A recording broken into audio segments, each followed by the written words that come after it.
Hi all, അസ്സലാമു അലൈക്കും. Welcome back to Silnas kitchen. ഇന്നത്തെ റെസിപ്പി നല്ല ടേസ്റ്റി ആയിട്ടുള്ള ഒരു അടിപൊളി പലഹാരത്തിൻ്റെ റെസിപ്പിയാണ്. സ്നാക്സ് ആയിട്ടും ബ്രേക്ക്ഫാസ്റ്റ് ആയിട്ടും കഴിക്കാൻ പറ്റിയ ഒരു അടിപൊളി ടേസ്റ്റി ആയിട്ടുള്ള ബബിൾ പൂരിയുടെ റെസിപ്പിയാണ്. അപ്പോൾ ഈ ഒരു റെസിപ്പി എങ്ങനെയാണ് തയ്യാറാക്കുന്നതെന്ന് അറിയാൻ വേണ്ടി വീഡിയോ സ്കിപ്പ് ചെയ്യാതെ മുഴുവനായിട്ടും കണ്ടേക്കണേ. എന്നാൽ മാത്രമേ ഞാൻ ഈ റെസിപ്പി എങ്ങനെയാണ് തയ്യാറാക്കുന്നതെന്ന് മനസ്സിലാവുള്ളൂ. റെസിപ്പിയിലോട്ട് കിടക്കുന്നതിന് മുമ്പായി എൻ്റെ ചാനൽ ആദ്യമായിട്ട് കാണുന്നവരാണെങ്കിൽ പ്ലീസ് ഒന്ന് സബ്സ്ക്രൈബ് ചെയ്തേക്കണേ. ഒപ്പം തന്നെ ഈ വീഡിയോസ് നിങ്ങൾക്ക് ഇഷ്ടപ്പെടുകയാണെങ്കിൽ ഒരു ലൈക്ക് ചെയ്യാനും മറക്കരുത്. ഇനി നമുക്ക് റെസിപ്പിയിലോട്ട് കിടക്കാം. അപ്പോൾ ആദ്യം തന്നെ ഈ ഒരു റെസിപ്പി തയ്യാറാക്കാനായിട്ട് ഞാനിവിടെ എടുത്തിട്ടുള്ളത് മൈദയാണ്. മൈദമാവിലും ഗോതമ്പ് മാവിലും ഇത് ചെയ്തെടുക്കാൻ പറ്റും. പക്ഷേങ്കിൽ ഏറ്റവും കൂടുതൽ ടേസ്റ്റ് ആയിട്ടിരിക്കുന്നത് മൈദമാവിൽ ചെയ്യുമ്പോഴാണ്. ഞാനിപ്പോൾ ഈ ഒരു പാത്രത്തിലേക്ക് ഇട്ട് കൊടുക്കുന്നത് 250 ml കപ്പിൻ്റെ അളവിൽ 1.5 കപ്പ് മൈദമാവാണ്. ഈ ഒരു റെസിപ്പി ചെറിയൊരു മധുരമുള്ള റെസിപ്പിയാണ്. ഇത് നമുക്ക് വെറുതെ കഴിക്കാനും ടേസ്റ്റാണ്. അല്ലാന്നുണ്ടെങ്കിൽ കറികളുടെ കൂടെ കഴിക്കണമെന്നുണ്ടെങ്കിൽ അങ്ങനെയും നമുക്ക് കഴിക്കാം. അടുത്തതായി ഇതിലേക്ക് ഇട്ട് കൊടുക്കുന്നത് പഞ്ചസാരയാണ്. ചെറിയ തരിയുള്ള പഞ്ചസാരയാണ് ഞാനിപ്പോൾ ഇതിലേക്ക് ഇട്ട് കൊടുക്കുന്നത്. ഇതുപോലൊരു 3 സ്പൂൺ അളവിലാണ് ഞാൻ ഇതിലേക്ക് ഇട്ട് കൊടുത്തിട്ടുള്ളത്. ഈ ഒരു 1.5 കപ്പ് മാവിന് ഈ 3 സ്പൂൺ പഞ്ചസാര ഒരുപാട് മധുരമൊന്നും ഉണ്ടാവില്ല. ലൈറ്റ് ആയിട്ടുള്ള ഒരു മധുരം തന്നെ ഉണ്ടാവുള്ളൂ. പഞ്ചസാര ചേർത്ത് കൊടുക്കുമ്പോഴാണ് ഇത് ബബിളായിട്ട് വരുന്നത്. പഞ്ചസാര പൊടിച്ച് ചേർത്ത് കൊടുക്കരുത്. അങ്ങനെയാവുമ്പോൾ ഇതിൽ ബബിളായിട്ട് വരത്തില്ല. ഇതുപോലെ പൊടിക്കാതെ തന്നെ ചേർത്ത് കൊടുക്കണം. ഇനി ഇതിലേക്ക് മധുരത്തിൻ്റെ ബാലൻസ് ചെയ്യാനായിട്ട് ഒരു നുള്ള് ഉപ്പിട്ട് കൊടുക്കാം. ഇതിലേക്ക് ഇനി 3 സ്പൂൺ അളവിൽ നെയ്യാണ് ചേർത്ത് കൊടുക്കുന്നത്. ഉരുക്കിയെടുത്ത നെയ്യാണ് ഇതിലേക്ക് ഒഴിച്ചു കൊടുക്കുന്നത്. നല്ലൊരു മണവും ടേസ്റ്റൊക്കെയാണ് ഇതുപോലെ നെയ്യ് ചേർത്ത് കൊടുക്കുമ്പോൾ. നെയ്യുടെ മണം ഇഷ്ടമല്ലാത്തവർക്ക് ബട്ടർ ഉരുക്കിയത് ചേർത്ത് കൊടുക്കാം. ഇനി ഇതെല്ലാം കൈവച്ച് നല്ലപോലെ ഒന്ന് മിക്സ് ചെയ്തിട്ടെടുക്കാം. ഇതുപോലെ കൈവച്ച് നല്ലപോലെ മിക്സ് ചെയ്തിട്ടെടുത്താൽ മാത്രമേ നമുക്ക് അവിടെ ഇവിടെയൊക്കെ ആയിട്ട് പഞ്ചസാരയൊക്കെ ആവുമ്പോൾ ബബിളായിട്ട് നല്ലപോലെ പൊങ്ങി കിട്ടുള്ളൂ. ഇതുപോലെ നന്നായിട്ടൊന്ന് മിക്സ് ചെയ്തിട്ടെടുത്തതിന് ശേഷം നമുക്കിത് ചപ്പാത്തിക്കൊക്കെ കുഴച്ചെടുക്കുന്ന പോലെ വെള്ളം ഒഴിച്ച് കുഴച്ചെടുക്കണം. ഇത് നമുക്ക് ബ്രേക്ക്ഫാസ്റ്റ് ആയിട്ട് കഴിക്കണമെന്നുണ്ടെങ്കിൽ അങ്ങനെ കഴിക്കാം. വെറുതെ കറികളൊന്നും ഇല്ലാതെ കഴിക്കണമെന്നുണ്ടെങ്കിൽ അങ്ങനെ കഴിക്കാം. അതല്ല കറികളുടെ കൂടെയാണ് കഴിക്കുന്നതെങ്കിൽ അങ്ങനെയും കഴിക്കാം. ഏത് കറികളുടെ കൂടെ വേണമെങ്കിലും ചേരും. അത്രയും നല്ലൊരു ടേസ്റ്റി ആയിട്ടുള്ള പലഹാരമാണിത്. ഇപ്പോൾ ഞാനിത് കൈവച്ച് നല്ല പോലെ മിക്സ് ചെയ്തിട്ടെടുത്തിട്ടുണ്ട്. ഇനി ഇതിലേക്ക് വെള്ളം ഒഴിച്ചു കൊടുക്കാം. ഞാനിപ്പോൾ എടുത്തിട്ടുള്ളത് 1 കപ്പ് വെള്ളമാണ്. ഇത് മുഴുവൻ ആദ്യമേ ഒഴിച്ചു കൊടുക്കുന്നില്ല. ആദ്യം ഇതിൻ്റെ പകുതി ഒഴിച്ചു കൊടുക്കാം. എന്നിട്ട് കുഴച്ച് നോക്കിയിട്ട് പോരാന്നുണ്ടെങ്കിൽ ബാക്കി ഒഴിച്ചെടുത്താൽ മതി. ഇപ്പോൾ ഇതിൽ വെള്ളം പോരാതെ വന്നിട്ടുണ്ട്. ഇനി ഇതിലേക്ക് കുറച്ച് വെള്ളവും കൂടെ ഒഴിച്ചു കൊടുക്കാം. ഇത് മുഴുവനും ഇപ്പോൾ ഒഴിച്ചു കൊടുത്തിട്ടില്ല. കുറച്ച് വെള്ളം ബാക്കി വെച്ചിട്ടുണ്ട്. ഇപ്പോൾ ഞാനിതിലേക്ക് ഒഴിച്ചു കൊടുത്തിട്ടുള്ളത് 1/4 കപ്പ് വെള്ളമാണ്. ഇത്രയും വെള്ളം മതി. ഇനി നമുക്കിത് നന്നായിട്ടൊന്ന് കുഴച്ചെടുക്കാം. നമ്മൾ ചപ്പാത്തിക്കൊക്കെ കുഴച്ചെടുക്കുന്നില്ല, ആ ഒരു പരുവം തന്നെയാണ് ഇതിന് വേണ്ടത്.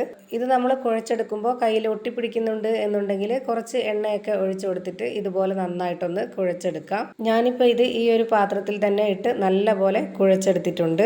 ഇനി ഇതൊരു 10 മിനിറ്റ് മാത്രം റെസ്റ്റ് ചെയ്യാനായിട്ട് വെച്ചിരുന്നെടുക്കാം. 10 മിനിറ്റ് നമ്മൾ റെസ്റ്റ് ചെയ്യാനായിട്ട് വെച്ചിരിക്കുമ്പോൾ ഈ മാവ് ഒന്നുകൂടി സോഫ്റ്റ് ആയിട്ട് കിട്ടും. ഇപ്പോൾ ഈ മാവ് നല്ലപോലെ സോഫ്റ്റ് ആയിട്ട് കിട്ടിയിട്ടുണ്ട്. ഇനി നമ്മുടെ കയ്യിൽ കുറച്ച് എണ്ണ ഒന്ന് തടവിയതിന് ശേഷം ഇതെല്ലാം ചെറിയ ചെറിയ ബോൾസ് ആക്കി മാറ്റണം. ഇപ്പോൾ ഇതാ ഇതുപോലെ ഈ ഒരു വലിപ്പത്തിൽ എല്ലാം ബോൾസ് ആക്കി മാറ്റുന്നുണ്ട്.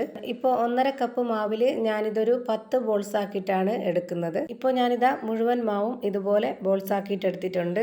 ഇനി ഇതൊന്ന് പരത്തിയെടുക്കാം. അതിനായിട്ട് ഞാനിവിടെ ഒരു ബോർഡ് എടുത്തിട്ട് അതിലേക്ക് കുറച്ച് പൊടി ഇട്ട് കൊടുത്തിട്ടുണ്ട്. ഇനി ആ പൊടി എല്ലാ ഭാഗത്തേക്കും ഒന്ന് സ്പ്രെഡ് ആക്കിയതിന് ശേഷം നേരത്തെ ബോൾസ് ആക്കി വെച്ചിട്ടുള്ള ഒരു ബോൾസ് എടുത്തിട്ട് ഇതുപോലെ ഒന്ന് പരത്തി കൊടുക്കാം. പരത്തിയെടുക്കുമ്പോൾ നല്ലപോലെ നൈസായിട്ട് വേണം ഇത് പരത്തിയെടുക്കാനായിട്ട്. ഞാനിപ്പോൾ ഇത് ഈ ഒരു വലിപ്പത്തിൽ നന്നായിട്ട് പരത്തിയെടുത്തിട്ടുണ്ട്. ഇതുപോലെ ഇത്രയും നൈസായിട്ട് വേണം ഇത് പരത്തിയെടുക്കാനായിട്ട്. ഇതേപോലെ തന്നെ 10 ബോൾസും ഞാനിവിടെ പരത്തിയെടുത്തിട്ടുണ്ട്. അടുത്തതായി ഇതിൽ നിന്നും പരത്തിയ ഒരു മാവെടുത്ത് ഇതുപോലെ ബോർഡിലേക്ക് വെച്ച് കൊടുത്തതിന് ശേഷം ഇതിലേക്ക് കുറച്ച് നെയ്യൊന്ന് സ്പ്രെഡ് ചെയ്ത് കൊടുക്കണം. ഇങ്ങനെ ഈ ഒരു മാവിൽ മൊത്തത്തിലൊന്ന് സ്പ്രെഡ് ചെയ്തതിന് ശേഷം ഇതിന് മുകളിലേക്ക് കുറച്ച് പൊടി ഇട്ട് കൊടുക്കാം. ഇങ്ങനെ ചെയ്തതിന് ശേഷം ഇതിന് മുകളിലേക്ക് പരത്തിയ ഒരു മാവ് കൂടി വെച്ച് കൊടുക്കാം. അങ്ങനെ ഞാനിപ്പോൾ 10 മാവും ഇതേ രീതിയിൽ വെച്ച് കൊടുത്തിട്ടുണ്ട്. ഇങ്ങനെ ചെയ്തെടുക്കുന്നത് മാവ് തമ്മിൽ ഒട്ടിപ്പിടിക്കാതിരിക്കാനും നമ്മുടെ ആ ഒരു ബബിൾ പൂരി നല്ല ഒരു ലെയറോട് കൂടി ഇരിക്കാനും ഒക്കെ വേണ്ടിയാണ്. ഇനി നമുക്ക് അടുക്കി വെച്ച മാവ് ഇതുപോലൊന്ന് റോളാക്കി എടുക്കാം. നമ്മുടെ സാധാരണ പൂരി പപ്പടം പോലെ നൈസായിട്ടിരിക്കുന്നതാണ്. ഈ പൂരി അങ്ങനല്ല. ഇപ്പോൾ ഞാനിതാ ഈ മുഴുവൻ പരത്തിയെടുത്ത മാവും ഇതുപോലെ റോളാക്കി എടുത്തിട്ടുണ്ട്. ഇനി നമുക്കിത് ചെറിയ ചെറിയ പീസാക്കി കട്ട് ചെയ്തിട്ടെടുക്കാം. ഞാനിപ്പോൾ ഇതെല്ലാം ഈ ഒരു വലിപ്പത്തിലാണ് കട്ട് ചെയ്തിട്ടെടുക്കുന്നത്.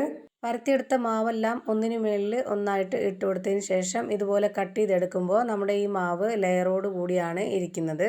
ഇപ്പോൾ ഈ മാവെല്ലാം ഞാൻ ഇതുപോലെ കട്ട് ചെയ്തെടുത്തിട്ടുണ്ട്.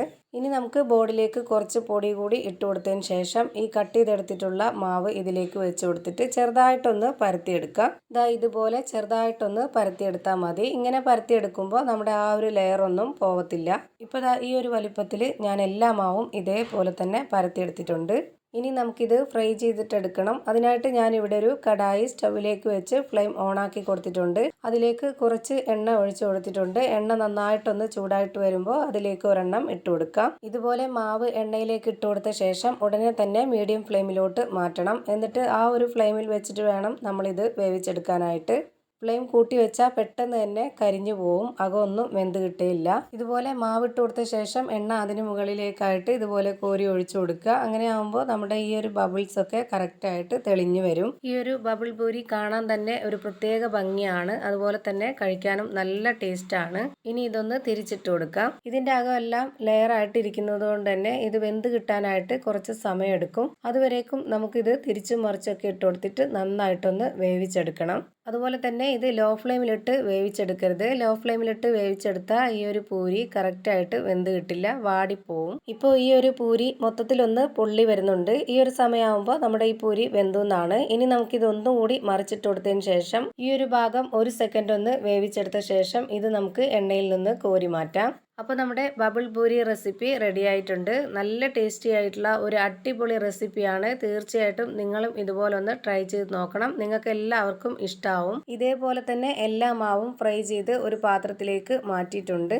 ഫ്രൈ ചെയ്ത് വെച്ചിട്ടുള്ള പൂരിയിൽ നിന്നും ഒരെണ്ണം എടുത്ത് ഞാനിപ്പോൾ കാണിച്ചു തരാം. അകം നല്ല സോഫ്റ്റ് ആയിട്ടും പുറമേ നല്ല ക്രിസ്പി ആയിട്ടിരിക്കുന്ന ഒരു അടിപൊളി റെസിപ്പിയാണ്. ഇതിൻ്റെ അകം ലെയറോട് കൂടി നല്ല സോഫ്റ്റ് ആയിട്ടാണ് ഇരിക്കുന്നത്. ഇപ്പം ഞാൻ ഇതുപോലെ ചെയ്യുമ്പോൾ തന്നെ നിങ്ങൾക്ക് കാണുമ്പോൾ മനസ്സിലാവുന്നുണ്ടാവും. ഇതിൽ ചെറിയ മധുരമൊക്കെ ഉള്ളതുകൊണ്ട് ഒരു പ്രത്യേക ടേസ്റ്റാണ്. ബ്രേക്ക്ഫാസ്റ്റ് ആയിട്ട് കറികളുടെ കൂടെയൊക്കെ കഴിക്കാനാണെന്നുണ്ടെങ്കിൽ അങ്ങനെയും കഴിക്കാം.